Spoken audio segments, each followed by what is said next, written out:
24 ঘন্টার ভিতর পরনারী বশীকরণ। জি হ্যাঁ, পরনারী বশীকরণ, মাত্র 24 ঘন্টায় পরনারী বশীকরণ। আসলে পরনারী বলতে কি বোঝায়? তো পরনারী বলতে যারা বোঝেন, এটা হচ্ছে অন্যের স্ত্রী, যেটাকে পরকীয়া বলা হয়। যে সম্পর্কটা শুরু করলে যাকে পরকীয়া বলা হয়। অনেকেই আজকে আমাকে এই ভিডিও দেওয়ার জন্য প্রশ্ন করবেন, হুজুর আপনি এটা কেন দিলেন? এটা তো আপনার থেকে আশা করিনি।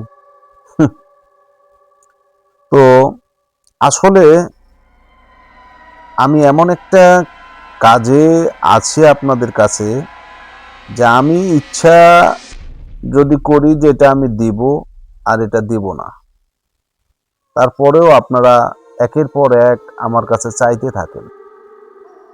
পরনারীর ভিডিও যাতে আমি দেই, এই পরনারী বা পরকীয়া বা অন্যের স্ত্রীর সাথে সম্পর্ক করা, আবার এই বিষয়ে যে কতগুলো ফোন আর কতগুলো SMS আমার কাছে জমা হয়েছে, যেগুলো আপনাদেরকে দেখালে সিনা আপনারা বুঝতে পারবেন। যদি আমি দেখাই তাহলে আপনারা বুঝতে পারবেন। দেশ ও প্রবাস থেকে কালো জাদু তন্ত্রমন্ত্র SK চ্যানেলটি এই মুহূর্তে যারা দেখছেন, আমি তান্ত্রিক গুরু SM সুলতান মাহমুদ সকলকে জানাই আন্তরিক প্রীতি ও শুভেচ্ছা। ভিডিওর শুরুতে জাতিগতভাবে প্রত্যেকটা মমিন মুসলমান ভাই বোনদের প্রতি রইল সালাম, আসসালামু আলাইকুম। হিন্দু ভাইদের প্রতি আদাব, অন্যান্য সকল ধর্মের প্রতি আন্তরিক শুভেচ্ছা। দেশ ও প্রবাস থেকে কালো জাদু তন্ত্রমন্ত্র SK চ্যানেলটি যারা দেখছেন, যদি চ্যানেলে নতুন হয়ে থাকেন চ্যানেলটা সাবস্ক্রাইব করবেন। যদি ভালো না লাগে তবে দেখতে থাকুন, দেখতে দেখতে ভালো লাগা ভালোবাসা হয়ে যাবে ইনশাআল্লাহ। তো আজকে যে বিষয়টা নিয়ে আমি আলোচনা করব, আজকের আলোচনার যে বিষয়টা হবে সেটা হচ্ছে পরনারী বশীকরণ, অন্যের স্ত্রী বশীকরণ, পরকীয়া, সম্পর্ককে স্থায়ী করা। তবে প্রশ্ন করবেন না, কেন দিচ্ছি, কেন দিলাম, এগুলো বলবেন না। আপনারা চেয়েছেন, আপনি চাননি, আরেকজন চেয়েছে, তাই আমি দিয়েছি। অসংখ্য অগণিত সম্পর্ক বর্তমান সমাজে আছে, যারা স্বামী থাকা শর্তে অন্য পরপুরুষের সাথে সম্পর্ক করে। স্বামী থাকা শর্তে অন্য পরপুরুষের সাথে সম্পর্ক করে, অর্থাৎ সে চায় না যে এই স্বামীর সংসার সে করুক। যে কোনো কারণে ভালো লাগে না, হয়তো আছে কিছু এমন ঘটনা যেটা হয়তো তার কাছে সে মেয়েটা পাচ্ছে না। এমন কিছু ঘটনা আছে যেটা সে মেয়ে তার কাছে সেভাবে পাচ্ছে না, অথবা সেই সংসারে তার বনিবনা হচ্ছে না, অথবা বাবা মা জোর করে বিয়ে দিয়েছে, যে কোনো কারণবশত দুর্ঘটনার মধ্য দিয়ে একটা সম্পর্ক গড়ে গেছে, কিন্তু সেই সম্পর্কটাকে শুধু রূপরেখা দিয়ে রেখেছেন, সাইনবোর্ড হিসেবে রেখেছেন, সম্পর্ক চালিয়ে যাচ্ছেন অন্য পরপুরুষের সঙ্গে। আছে কিনা এরকম? বর্তমান সমাজে এগুলো রহরহ, হাজার হাজার, শতকরা 30 থেকে 40% আছে আমার মনে হয়। কারণ আমরা এই কাজের সাথে রিলেটিভ, যার কারণে আমরা যতটুকু জানি সাধারণ আমজনতা, সাধারণ পাবলিক ততটুকু জানে না।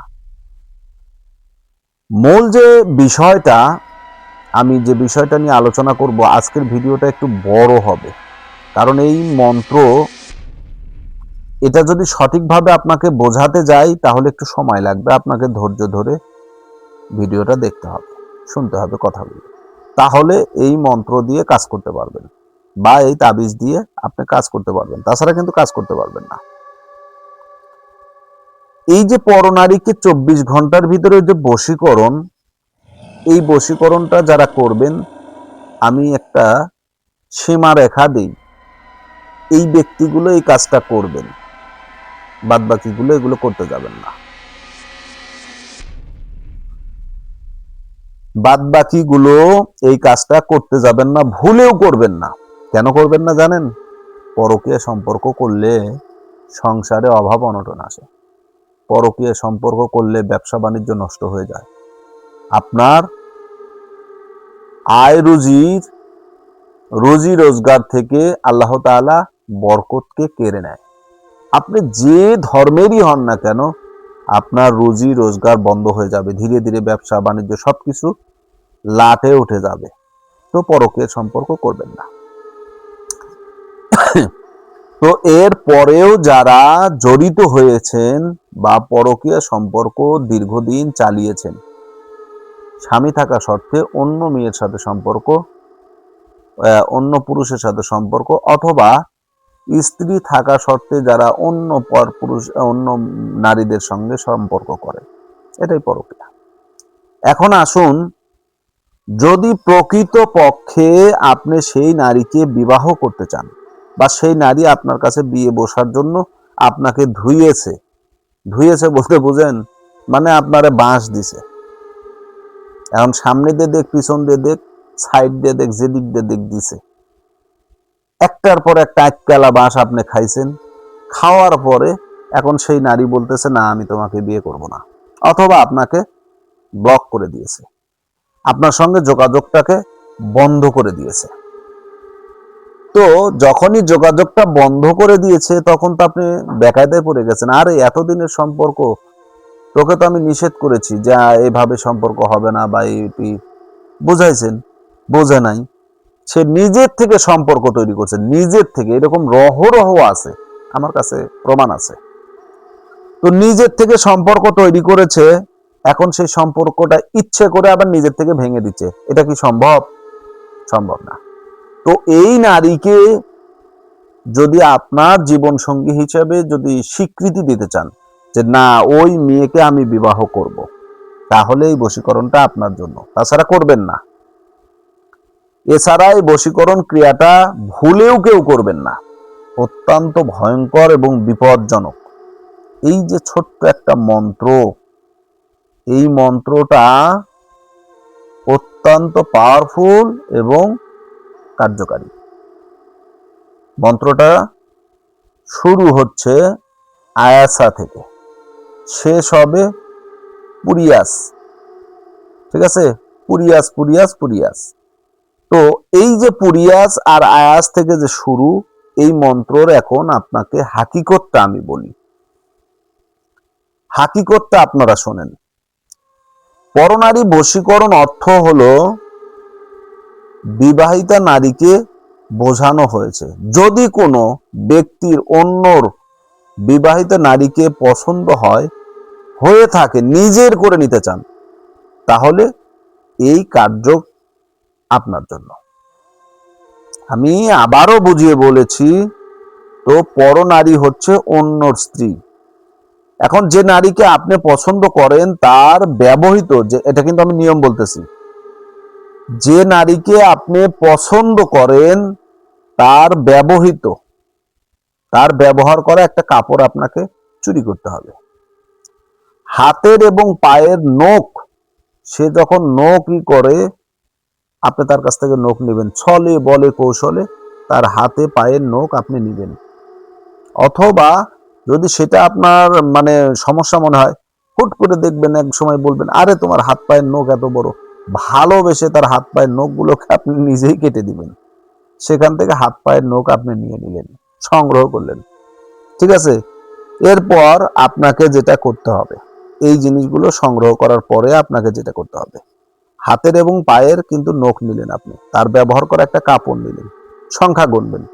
প্রথমত তার ব্যবহার করা একটা কাপড়, এরপর হাত পায়ের নখ, ঠিক আছে, এবং মাথার 10 গাছা চুল নিবেন, 10 পিস, 10টা চুল নেবেন।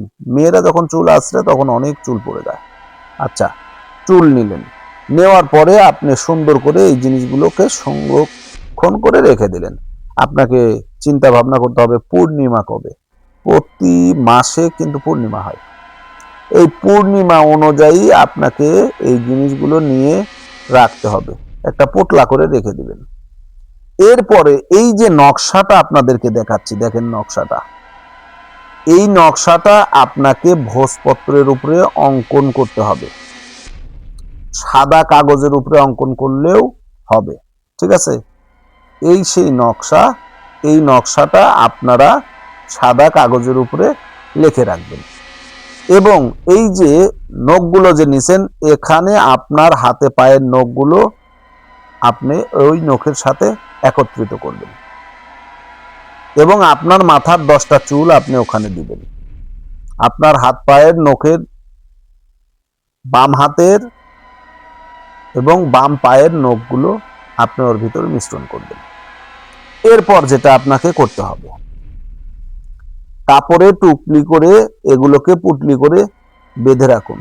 এবং এই যে মন্ত্রটা দেখছেন, এই দোয়াটা, এই মন্ত্রটা আপনাকে পড়তে হবে কতবার?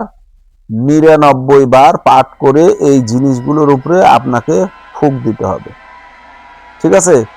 ফুঁক দিবেন এবং অমুক অমুকের স্থলে, যাকে আপনি যে মেয়েকে বশীকরণ করতে চাচ্ছেন সেই মেয়ের নাম, অমুকের জায়গায় আপনার নাম বলবেন, ঠিক আছে? উচ্চারণ করবেন। তারপরে যে কাজটা আপনাকে সম্পূর্ণ করতে হবে, এটা কিন্তু শেষ, মন্ত্র পড়া কাজটা শেষ হয়ে গেল। এখন আপনি যেটা করবেন, এই যে বস্ত্রগুলো যে আপনি রাখলেন, এগুলো এখন আপনি কি করবেন? এগুলো তো মন্ত্র পড়লেন, এর ভিতরে আপনাকে যেটা করতে হবে, আপনার বাম হাতের কনিষ্ঠ আঙ্গুল থেকে বেলের কাঁটা অথবা সুই দিয়ে আপনাকে রক্ত বের করে নিতে হবে কিছুটা, 1 ফোঁটা রক্ত হলেও হবে, ঠিক আছে? প্রথমত আপনাকে 1 ফোঁটা রক্ত হলেও বের করে নিতে হবে এবং সেই রক্তের সঙ্গে মধু এবং জাফরান কালি মিশিয়ে আপনাকে এই কবচটা অঙ্কন করতে হবে। এবং অঙ্কন করবেন, অঙ্কন করা শেষ হলে প্রথমত যে সাদা কাগজের উপরে আপনি যে নকশাটা অঙ্কন করে রাখলেন, ওই নকশাটা কাগজের উপরে লেখে, ঠিক আছে? আর এই নকশাটাকে আপনি মন্ত্রপুত, আপনার যে রক্ত দিয়ে যে আপনি এই যে মন্ত্রটা, এই মন্ত্রটা লিখবেন, ঠিক আছে? আর নকশা তো আপনি লিখলেন, মনে করেন যে ওই যে জিনিসগুলো আগে বললাম, প্রথমে যেগুলো বললাম, ঠিক আছে, ওগুলো দিয়ে আপনি নকশাটা লিখলেন এবং আপনার হাতের রক্ত এবং মধু মিশিয়ে আপনাকে এই মন্ত্রটা লিখতে হবে। এরপরে আপনার হাত পায়ের নখ এবং মাথার চুল সহ উপরে ওই তাবিজের উপরে রাখতে হবে, সাদা কাগজে যে তাবিজটা লিখলেন রেখে দেন, ঠিক আছে? এটাকে পুটলি করে বেঁধে ওর উপরে আপনি হাত রেখে, হাতের আঙুল রেখে তাবিজের উপরে এই মন্ত্রটা আপনাকে আবার 5 বার করতে হবে, পাঠ করতে হবে। করে লাল সুতো দিয়ে বেঁধে, লাল সুতো দিয়ে বেঁধে এরপর আপনি শনিবার অথবা মঙ্গলবার দিবাগত রাত্রে ওই নারীর বাড়ির সামনে এক নিঃশ্বাসে পুঁতে তুলবেন, দম বন্ধ করে পুঁতেতে চলে আসবেন। 24 ঘন্টা টাইম দিলাম, 24 ঘন্টার ভিতরে ওই নারী আপনার পায়ের তলে আসবেই আসবেই আসবেই, 100% গ্যারান্টি। যতবার এই কাজ করবেন ততবার এই কাজ হবে। আমি যে নিয়মগুলো বললাম, এই নিয়ম অনুসারে যদি কাজ করতে পারেন 100% কাজ হবে, আমি গ্যারান্টি দিয়ে বললাম, কোনো প্রকার সন্দেহ নাই। সর্বপ্রথম আপনাকে যেটা করতে হবে, ভিডিওটা মনোযোগ সহকারে শুনবেন, দেখবেন, দেখার পরে এই কাজগুলো মনোযোগ সহকারে যদি আপনি করতে পারেন, তাহলেই আপনি সাকসেস, কামিয়াবি হবেন। এখন এই যে বিষয়গুলো আমি বললাম, এর পরেও কিন্তু অনেকে আমাকে প্রশ্ন করবে, গুরুজি আপনি নিয়মটা আবার একটু বলে দেন। তার একটা বার আপনাদেরকে আমি নিয়মটা বলতেছি। যে নারীকে আপনি পছন্দ করে তার ব্যবহৃত কাপড়, হাতের নখ, পায়ের নখ এবং মাথার 10 গাছি চুল আপনাকে সংগ্রহ করতে হবে, ঠিক আছে? তারপর এই জিনিসগুলো সংগ্রহ করার পর আপনি তার বাবা মার নাম সহ, এই যে আমি একটা নকশা আপনাদেরকে দেখালাম, এই নকশাটা আবারও আপনাদেরকে দেখাচ্ছি, এই নকশাটা আপনি অঙ্কন করে নেবেন। ঠিক আছে, কালি দিয়ে অঙ্কন করবেন। কি কালি দিয়ে? এটা জাফরান কালি দিয়ে আপনারা অঙ্কন করবেন। এরপরে আপনার বাম হাতের এবং বাম পায়ের কনিষ্ঠ আঙ্গুলের নখ নেবেন, আঁশটা নেবেন, অর্থাৎ চারা নেবেন। ঠিক আছে, নেওয়ার পরে এগুলো সমস্ত জিনিস আপনার মাথার 10 গাছি চুল সহ সবকিছু এক জায়গায় পুটলি করে বাঁধলেন। বাঁধার পরে আপনার হাতের কনিষ্ঠ, বাম হাতের কনিষ্ঠ আঙ্গুলের রক্ত দিয়ে আপনাকে মধুর সঙ্গে মিশ্রণ করে এই দোয়াটা, অর্থাৎ এই যে মন্ত্র আয়েসা আয়েসা, ঠিক আছে, আয়েসা কায়েসা সোয়াতো, এই মন্ত্রটা লিখবেন। লেখার পরে এটা ওই তাবিজের উপরে রাখবেন। তবে হ্যাঁ, এই তাবিজটা যদি পেঁচার রক্ত দিয়ে লিখতে পারেন 100তে 100 কাজ করবে 24 ঘন্টার ভিতরে। তবে অন্য রক্ত বা গিরকিটির রক্ত এগুলো দিয়ে লিখলে কাজ হয়, কিন্তু অনেক সময় লাগে। তো সাধারণ মানুষের জন্য পেঁচার রক্ত যেভাবে হোক আপনারা সংগ্রহ করবেন, করে যদি এই কাজটা করতে পারেন 100% কামিয়াবি হবেন। ঠিক আছে, 100%, কোনো প্রকার সন্দেহ নাই, ভুল নাই। সঠিক যে নিয়মগুলো আমি বলেছি এই নিয়মে কাজ করবেন, 100% কাজ হবে।